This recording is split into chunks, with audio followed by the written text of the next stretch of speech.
can evaluate if that from a sustainable perspective that gives me some benefits or not, right? So this creates an immense potential for developing new products, okay? Such as what you have to do on your project. I'm not saying that you should go to work with elastomers, which is what I'm doing, but you can. Okay, we always tend to have one or two projects related to elastomeric materials in this course, but it's not mandatory at all. I'm just giving you ideas. Okay. So yeah, this is what I do. I'm doing my case study are tires because they are one of the biggest contributor to the immense use of rubber-based products. Okay, and I work with elastomeric materials, 3D printed elastomeric materials. Okay, so basically it's a very nice match between the technology I'm specializing in and an application of this technology.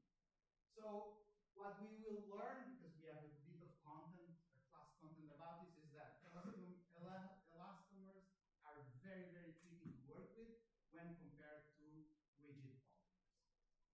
But we will get to this. I will not, but this is a basic present. Yeah, of course you can watch this.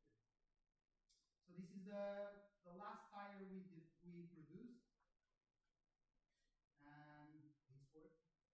I'm very happy about it, and that's about it. You don't need to see the things prior to this, but my field of study is basically the design of 3D printed elastomers. Okay, so I think this is enough.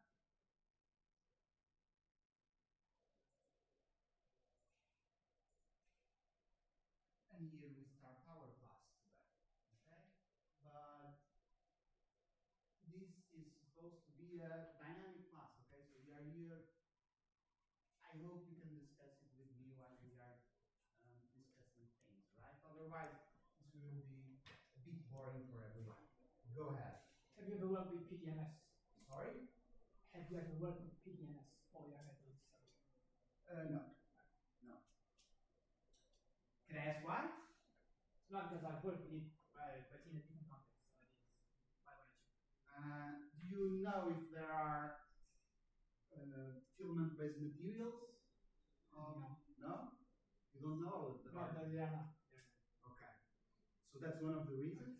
And not related just with material extrusion. Do you know of any applicability of PDMS in manufacturing? So beyond material extrusion, like powders or something like that?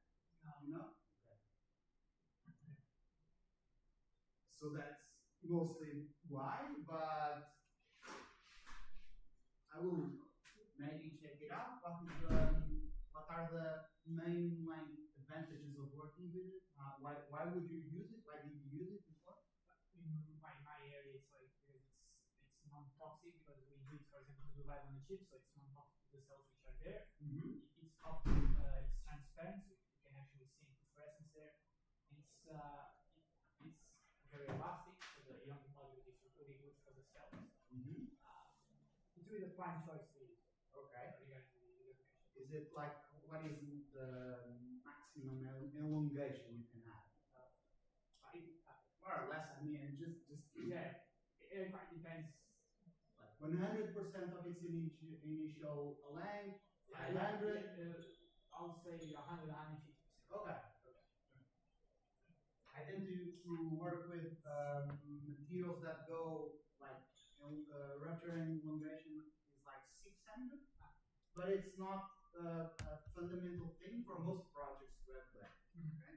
And can I ask, how is it usually processed? Is it a thermoplastic? No. We usually do a couple of soft lithography. Okay, so it's a photocurable. Yeah. Okay, so it might exist in photocurable based technologies. Okay, so it might be interesting.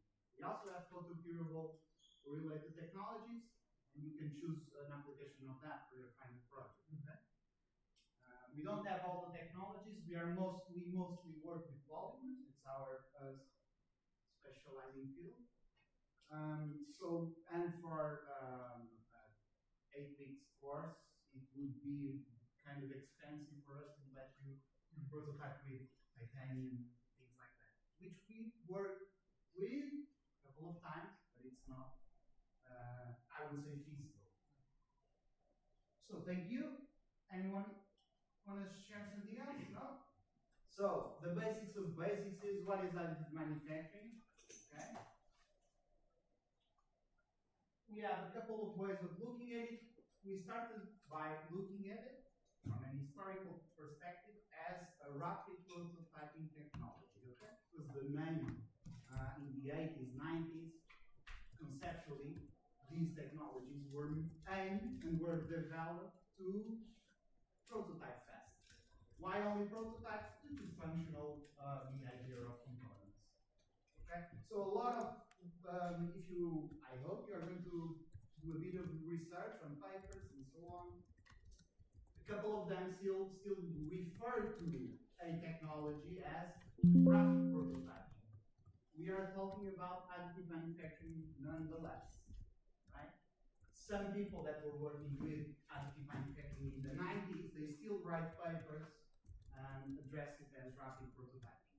Now, much less than 5 years ago, but this is all occurring very, very fast, right?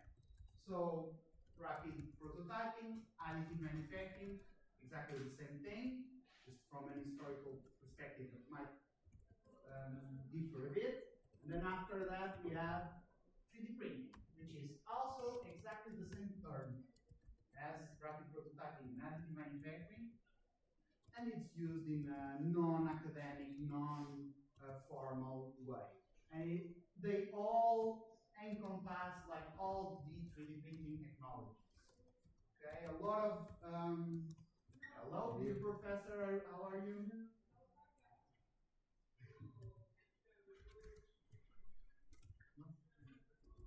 We are missing a few, no?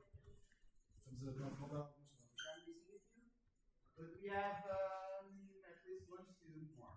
Okay, perfect. And we have. E tivemos uma desistência, acho eu. Bom. Tchau. What was I saying? Basics of basics. So, additive manufacturing, 3D printing, and rapid prototyping. Alright? A lot of articles. Also, I'm just saying this for you to start to get a bit of grasp, a bit of understanding. If you're going to read, you might be confused sometimes, right? Articles, especially if they're not publishing additive manufacturing specialized journals. A lot of articles will talk about 3D printing, and they're only talking about material extrusion, the most classic, the one I work with most. Okay? Though a lot of other articles tell 3D printing and speak about 3D printing as in a broader sense, as in additive manufacturing. Okay? So these three terms are interchangeable. Do not forget that. But always pay a bit of attention. So we are going to do this today. Again, first weeks will be very, very to the core of what are we talking about. And today we are going to do in the end, so I should keep track of time.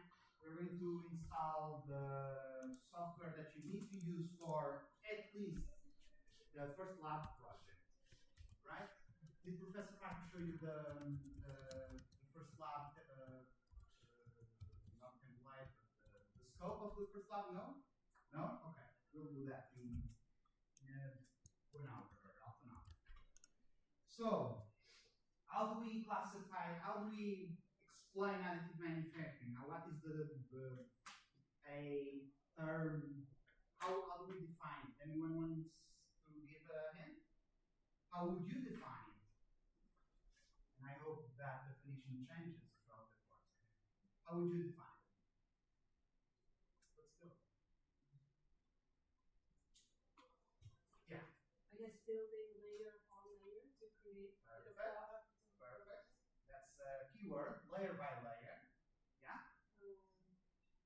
Manufacturing with automatic programming. Yeah, okay. So it's based on CNC, which is computer numerical control. Yeah, they are, because they are so complex in terms of process stages. And I'm not talking about the stages we're going to see in the next slide. I'm saying that each layer has so many, so that manually controlling something like that's not realistic. Okay? Though we have you seen the 3D printing pens? Yeah, they are basically a 3D printer for plastic, but they are a pen that heats up the plastic and you can do like this. I wouldn't call that 3D printing, right? Though conceptually it's there. So it's a way to selectively deposit or consolidate a portion of material, typically in a layer by layer manner. Okay? So this would be my definition, a very broad and short one. ASTM and ISO joint committee. So ASTM and ISO, they did a joint committee like 10 years ago to establish the terminology and the fundamentals of additive manufacturing. Okay? Everyone knows what ASTM and ISO are, right? International Standards Organizations, American and European based. Okay? They did a joint committee. So they are the ones who establish standards for a lot of things. Material characterization, tires behavior, whatever. Safety concerns about computers and electronics, everything. I'm not sure if you understand how many standards ISO and ASTM have. It's hundreds of thousands. Okay? So they did a joint committee to establish, okay, this is a very, very fast developing technology. We should sit down together and establish common terminology and common base knowledge. That's what they did. And they have a much cleaner definition of additive manufacturing than what I just said. But I think mine is quite okay. I will not say exactly what I said, but let's try and repeat it more or less. So it's a way to either deposit or consolidate selective parts of a material layer by layer. Okay? So let's try and keep that in mind. This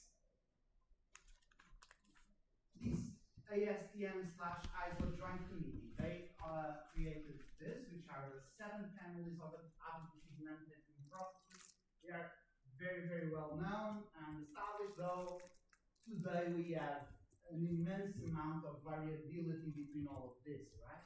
But our course is structured based on each one of them. And so throughout the weeks we will explore one by one, and we will see nuances of all these processes. Okay? But they are basically what, let's go to our definition. A way to selectively deposit material, and so that is the basic material extrusion one. Okay? So we deposit material on specific locations, or we consolidate material, and that you have powder-based technologies and so on. So when I say consolidate material, I mean we have a vat or just a bucket of powder, and we selectively sinter it or something like that. So we instead of depositing material, we consolidate it in where it's already there, right? We have other material deposition-based things, not extrusion, but depositing material, and we have other examples of consolidating material. Okay? But these are important. This will be the base of all our course. These are the 7 families of additive manufacturing, though some of them are really irrelevant. Okay? Which is, for us, hybrid, not that it's irrelevant, but hybrid just means you can put everything that doesn't fit, right? Not exactly. It's supposed to be a combination of technologies. So my first research project after I did my master thesis, I needed a job, so I got a research scholarship, and my job was to design an additive manufacturing machine again of hybrid conception. So it worked. It was a CNC-based milling and depositing, okay? Kind of a bad idea, to be honest, but I was getting paid to do it. So that was a hybrid machine. Hybrid in the sense that it could function with multiple types of manufacturing technologies, okay? Though it was not like a binder and a selective sintering combination, it was milling and deposition, okay? So that's hybrid. The one that it's really kind of irrelevant by now is sheet lamination. So maybe Professor Mark will talk about it a bit in one of the classes, but we are not going to pay much attention to it. Sheet lamination, it's very easy to conceptualize. Basically, think about sheets of metal, whatever, and think about cutting it into a specific shape, right? That's about it. It's very, very low effective in terms of cost efficiency, so on. And in terms of applicability nowadays, it's not very useful. You know those 3D printed, not 3D printed, those 3D puzzles where you have like, instead of just a flat surface to build your puzzle, you have something like a 3D, and a lot of pieces are, if you're doing a globe, you start with a smaller slice, larger slice. That's basically sheet lamination. Its uses are nowadays very, very, very low. Okay, so we are going to neglect a bit of that. All right. So all others we are going to dedicate at least 1 or 2 classes about it. So you will have to by the end we have a quiz, a map, a written evaluation, like a test. It's a very small test. I think it's worth 15%. You can check this on training, so I think it's worth 15%. It will cover these aspects, okay? So it will cover things of each one of the technologies, about additive manufacturing as a global plant.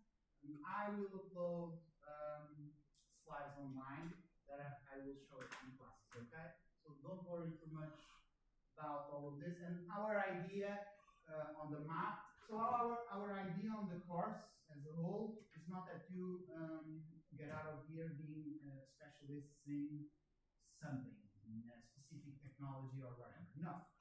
It's just that you have spent enough time discussing the potential of the technology, you have thought about what can we do as future workers with it, and so on, so on, so on. Right? We don't want you to be specialists in selective laser sintering or whatever. So the map, don't worry about it. It will not have like requirement for you to compute the power required to sinter titanium 6L. No, okay? It will be a bit lower level. It will be just for you to prove that you were here and you heard about the topic so much that it's easy for you to do a map, a small test. Okay, so it's a bit more broader knowledge than you will not be studying exercises for it. Okay, naturally you'll have the slides, you can check them before the test. Remember what we discussed. Okay, but do not forget this. The discussions here, I'm going to do the map on what I remember we discussed. I'm going to give attention to those aspects. Okay? All good on here? So this is just, I think you are already convinced that in recent years we have seen, this is kind of a very bad graphic. Don't pay too much. If you have like, if you spend enough time analyzing it, I find some flaws and some questions about it. But it's a good visual representation of the recent evolution of the technology, okay? And what it shows and what I want to show is that we skipped from a prototyping-based technique to starting to incorporate additive manufacturing in functional products.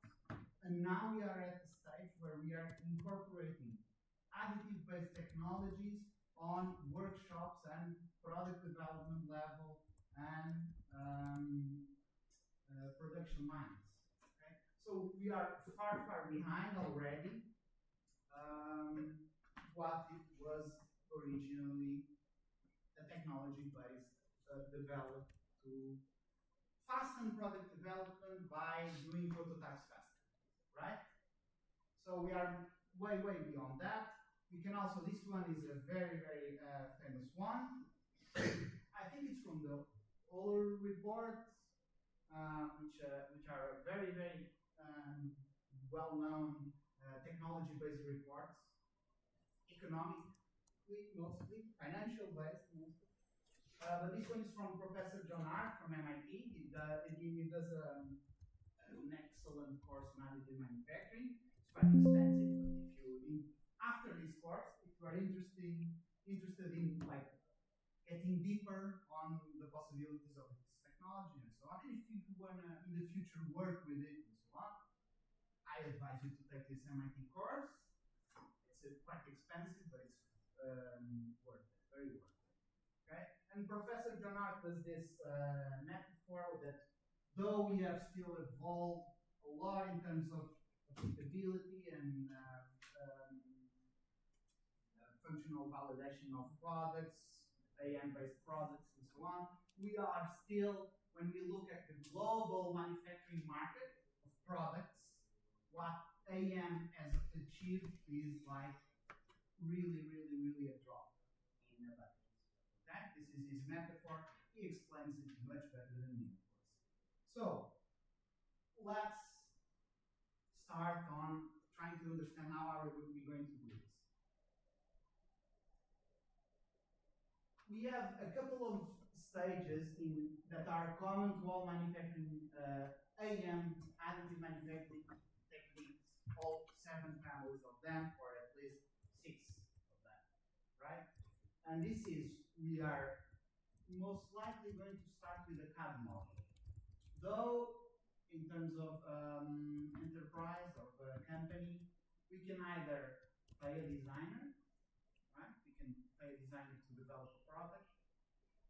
We can buy a design already. We can outsource the development.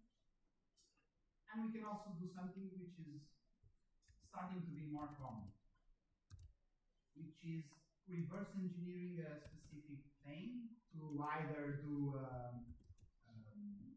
part as a spare part, a replacement part, or as a copy, a twin of a model.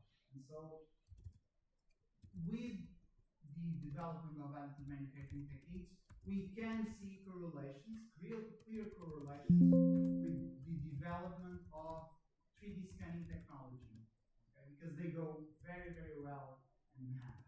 So we always start with a CAD model, though we have a lot of different ways to achieve it.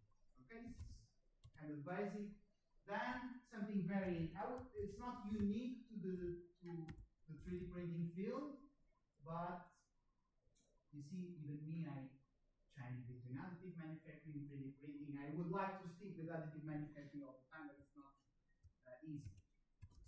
But so it's not something unique to 3D printing, but it's very deeply connected to the beginnings and the history of 3D printing world, which is the file type STL. Have you worked with STL file types? Yeah? For 3D printing? Yeah, okay. But for anything else, have you worked with an STL file? No. Have you worked with CAD? Everyone has worked with CAD. Mm-hmm. Yeah? Okay, because you are going to need to, at least something very important is that when you gather in groups, guarantee that your group has CAD knowledge.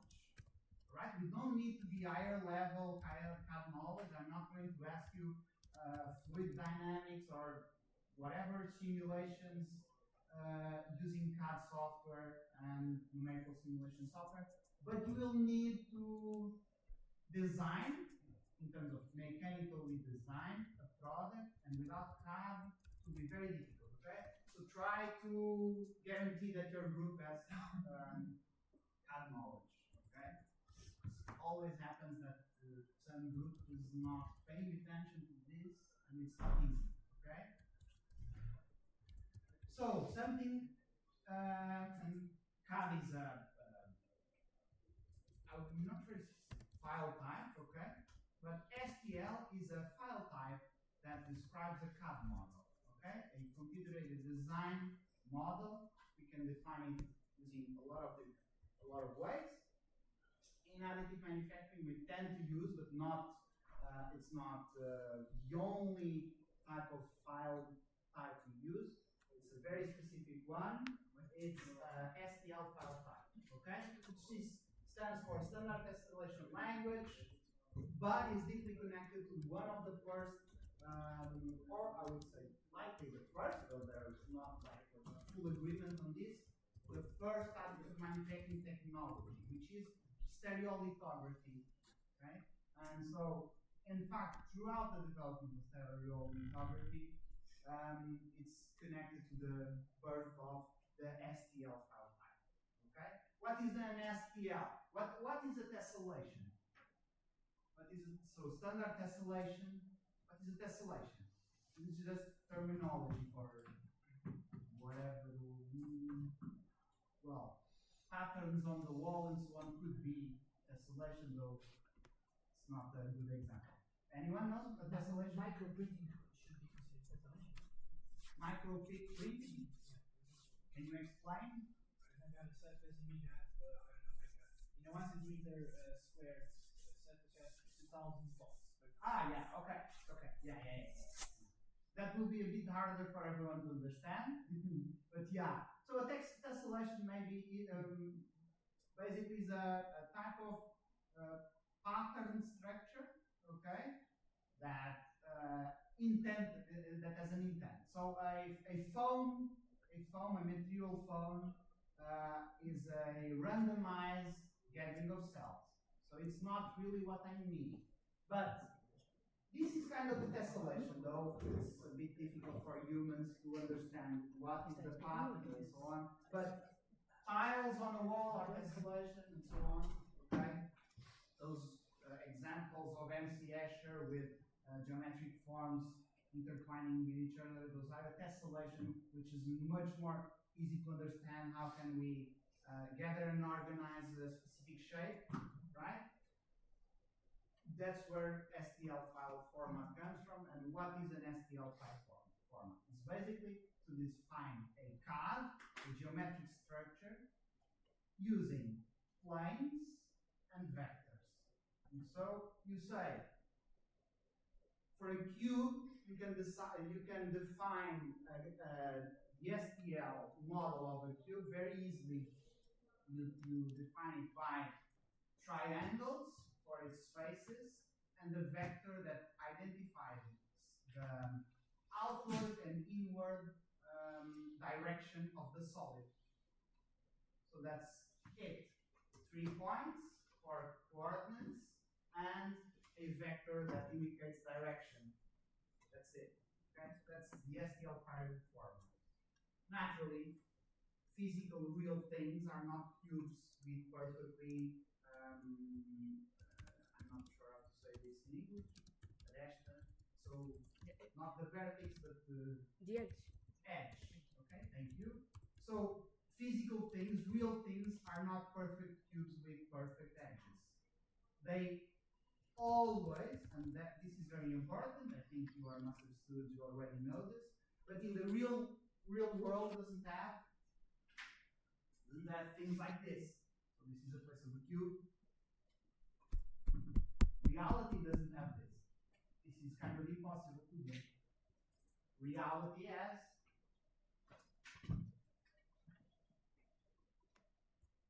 this. Very good.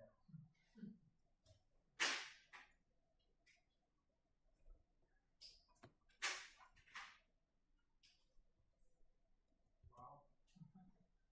The other is green. So reality is more something like this.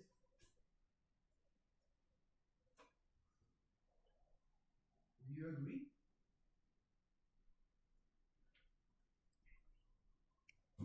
Doesn't need to be that scale. No, not in this scale, not in this scale for sure, yeah. But do you agree? You can disagree, you should disagree. So can we do a perfect cube? Can we do a perfect geometric solid? In reality, with any technology, not only additive manufacturing, any technology, production technology, can we do a perfect cube? The big question.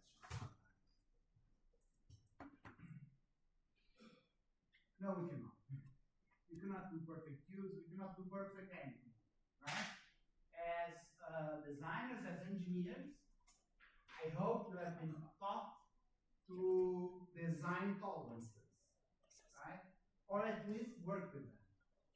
And that is a fundamental thing. So we may conceptualize a shape and define it as something like this, right? But we know that there is always the only question, there is always a difference between a CAD model and a physical reality produced model. The only nuance is in terms of scale. We might not see the difference there, but it is there. And so, and in all production technologies, this is fundamental, but in additive manufacturing techniques, we want you to consider this. So when you are defining something like that, you might as well think about what you accept as your tolerance. Okay? Because that is important for you to select a production technique. If you want to go material extrusion, I will tell you right away, those defects are visible. So if you cannot work with visible defects, maybe you need another technology to produce your product, so on, so on. But it is, in reality, what we have are no perfect shapes. You can think about it in 3D printing, maybe not as easy because we are just starting, but we all know what is a milling machine, something that cuts, or a turning machine, right? It has a blade, and the blade itself doesn't have a sharp edge. So the blade itself, when it's machining something like this, it will create a defect. So in fact, we will, instead of having a perfect curvature, we will always have the negative of our blades tip, right? And that is not a perfect sharp edge. It will always have a tolerance, okay? Fundamental. Tolerances are something that exists in everything, okay? Not forget this. So, stages of producing something. CAD model, we transform this CAD model into a file format that is basically triangles, lines, and vectors indicating direction. We use this, we pass it to a software that translates an STL file format into machine readable code. We tend to call it G-code, okay? Using this software that translates STL into machine readable code, what we get is orders for speed of motors, intensity of lasers, material flux, which is always related to something like a motor or something like that. And that's basically what G-code is. Speed, direction, so on, so on, so on. Okay? And since we are working with additive manufacturing, we divide this G-code per layers as well. Right? And then the production process itself, which we will delve into more specific aspects. especially in like end products and metal-based products, so on. We have a lot of times we have post-processing.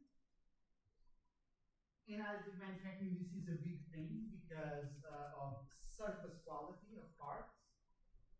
So a lot of times, the surface quality of our parts is just near net shape, not final shape. Sometimes this is okay for a specific application. Mostly, it will need a post-processing. Right? Can you tell me one big issue with surface roughness on a generic product?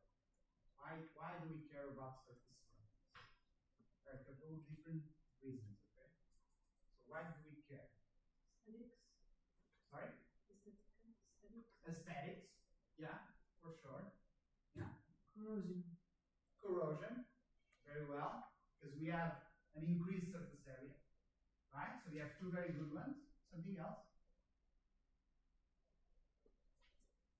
A lot of other things structurally related.